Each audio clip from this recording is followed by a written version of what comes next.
Welcome back to the channel, guys. In today's video, I'll be talking a little bit about my DT-02 Sand Rover Kumamon version.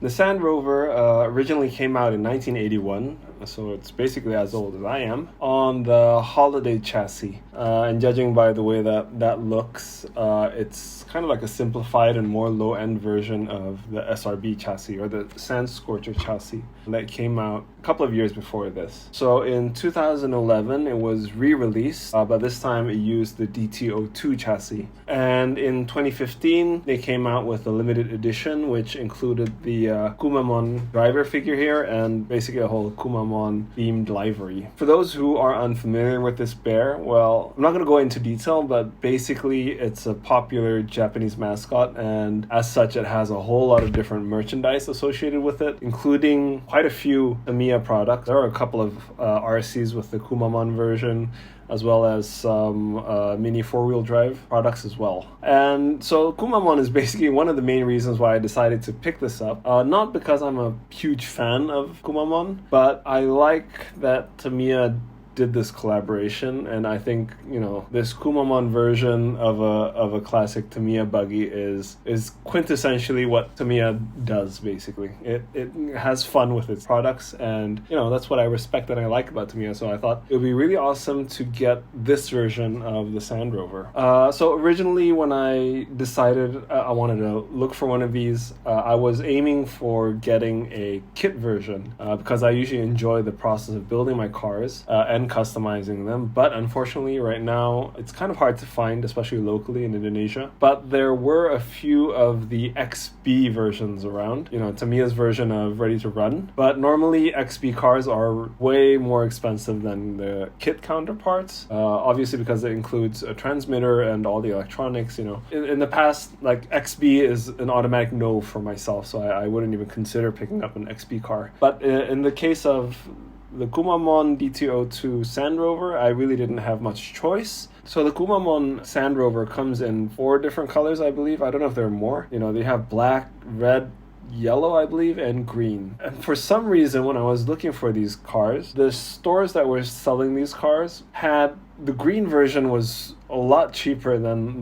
the other colors. Maybe because the green is the least likely to get sold. I mean, it's a hard color to sell. To be honest, when I first saw it, I really didn't like the green because I thought it really, you know, it looked ugly in the pictures. However, I was planning on repainting it anyway. I was going to do my own version of a livery. I figured it doesn't matter what color I buy it in because, you know, it's going to get repainted anyway. I picked up the green version of this car at a really good price. So, you know, and as an added bonus for that, obviously I get a nice Tamiya transmitter here. You know, I mean, it's not particularly a great transmitter, but, you know, as a self-proclaimed Tamiya nerd, I think, you know, I have to have one at least. So I got one finally. So as it turns out, when I actually got the car, I unboxed it, and the green was actually, you know, not half bad.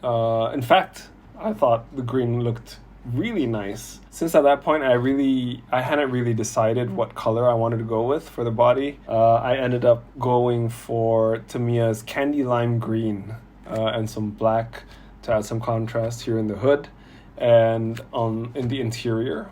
And in general, it's the same shade of green as the original body. You can kind of see it here. So this is the unpainted version of it. This is the green that it came in, but I think the candy lime green adds a really nice effect because it's a lot more glossier, almost has this kind of pearl translucent effect with, you know, some yellow highlights there, and I think it adds a lot of depth to the color compared to, you know, the original green, which is already pretty nice, I think. Aside from that, I also added some body trim here in some silver just to again get a little color separation and highlight this little detail there. In the rear, I installed a spare wheel mount. I think it completes the look. It's not yet matched with the rest of the wheels on the car, but I'll get to that maybe at another point in time. You'll also see here another modification that I'm planning on doing is adding these 4-point harness for Kumamon there so it doesn't fly out. Obviously it's just cosmetic. Right now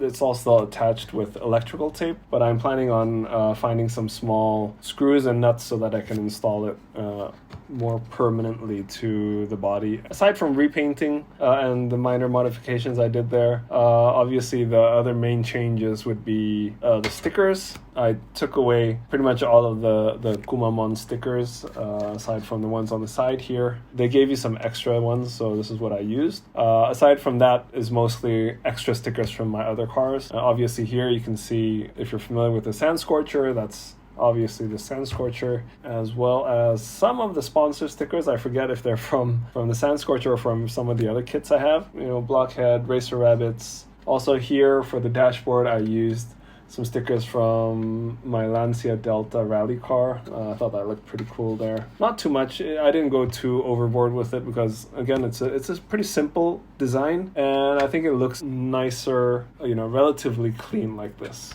For the bodywork, that's pretty much it.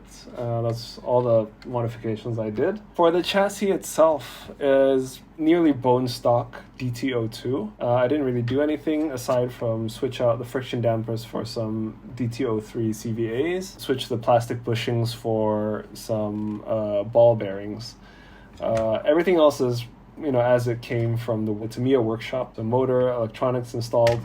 I didn't touch any of that. So for the wheels, initially I wanted to switch the stock wheels, which had these star disc rims, for the Wild One wheels that I had, because the Wild One I had, I switched those wheels with something else, and these look really good with this body. Unfortunately, the attachment, the adapter that comes with these wheels for the rear wheels are these really long adapters compared to what you get with these standard Stardish wheels. And if I wanted to use these, that meant that I need really long axles for it to work. So I ended up just, you know, sticking with the stock rims, painting them chrome silver, and using the Wild One tires on the car instead. The DT-02 chassis itself is a really nice chassis. I mean, I have a DT-03, which is basically the same. It's the same rear end. I think the front is slightly different.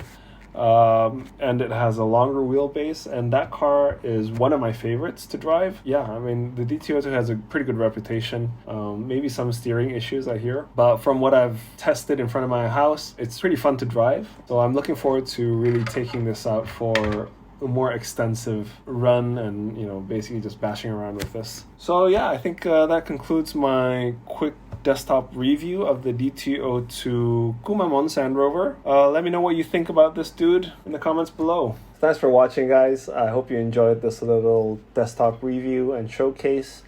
Let me know if you have any comments or questions. Please like or subscribe to my channel if you haven't yet already. I truly appreciate the support. So stay safe, have fun, and I'll see you in the next video.